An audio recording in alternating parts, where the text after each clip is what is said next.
Hey everyone, I have made two very short videos, first impressions of the Margarete Petersen tarot, which I've taken down because I had more and more thoughts and I thought it was endangering of me making several very short videos about the same deck. So I've taken those down and I thought I'll combine all my thoughts here in the one video. So after the unboxing that I did, well, I didn't unbox it, but I unboxed it and then I immediately shoot my first impression there. I got to chatting to Kelly Fitzgerald from The Truth and Story and realized that her edition is different. And so I've then searched through YouTube to see what other people, what editions other people might have in their hands.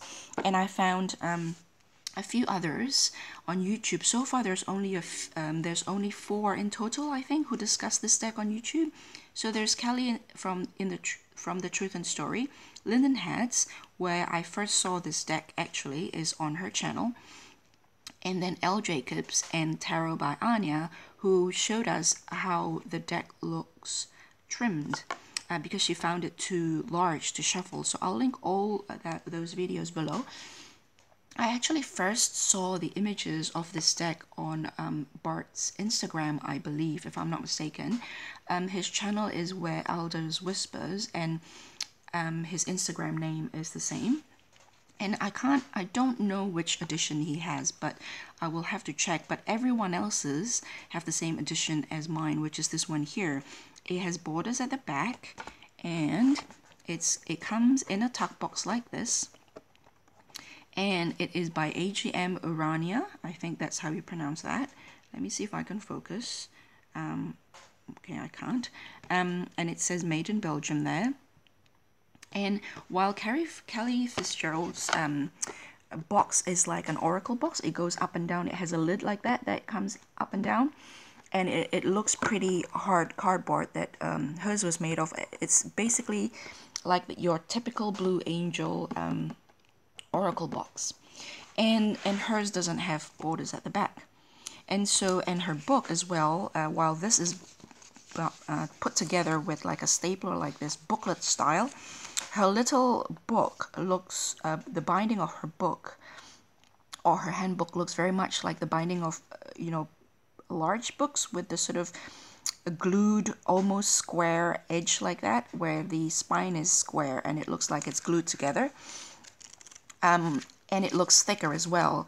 And so I've compared, when she flipped through the booklet on her walkthrough video, I've compared whichever pages she landed on that she was showing us and compared it to this booklet here, and more or less they all look the same. So I concluded, or I made an educated guess that the paper here, it might be thinner that is used here, as you can also see some shadowing, ghosting there from the printing on the other side of the paper. So the only thing that's different is that there is information on her edition about an editor. I think it's edited by either Johannes or somebody, Johan or Johannes. There's an editor's name here. There isn't. So everything else seems to be the same, like copyright. And it's just little differences. This one is tarotworld.com, and I think her edition is the Urania.com. I don't know how to pronounce that word. Koenigsfurt. Königsfurt. Is König king? I can't remember. So that's the differences between the two editions. I actually prefer Kelly's edition, so I'm really curious if anybody else out there has the edition without the borders. And I don't know what edition Bart has, as I haven't checked. Having said that though, I do overhand shuffling, and with overhand shuffling you do, well, I do, because I'm a clumsy shuffler because my hand's quite small. And with large deck, I tend to knock the edges around each other. And so white borders actually both at the front and the back are actually quite good to disguise those white chippings, as I found out with one of my decks. And so I will not trim this because, although, as I mentioned in my other video, which I've taken down, the front is actually a lot more fussy, the border. feels fussier to me than I had expected just by watching other people's video, because not only does it have this light grey borders, it also have a very thin white line around each painting, which I felt, I don't know, yeah, I'm not quite sure about that, but definitely not going to trim this. The cardstock, as I've mentioned, is very, very liquid. Look at that. I just love cardstock like this, and this made up for the rather thin cardstock. I don't have a problem with thin cardstock if they're not flimsy, if they're not, I mean, this feels naked, but it's actually really smooth, as you can see. And so I usually call these I usually describe this kind of lamination as waxy. And so if you read reversal, doing this kind of spread is just wonderful with this kind of cardstock. But I don't read reversal. Look at that, with just a slight movement, the whole thing fans beautifully. But I don't do reversal, so I don't tend to shuffle that way. But that kind of smooth against each other cardstock's also wonderful for overhand shuffler like myself. The thin cardstock is great for riffle shuffler.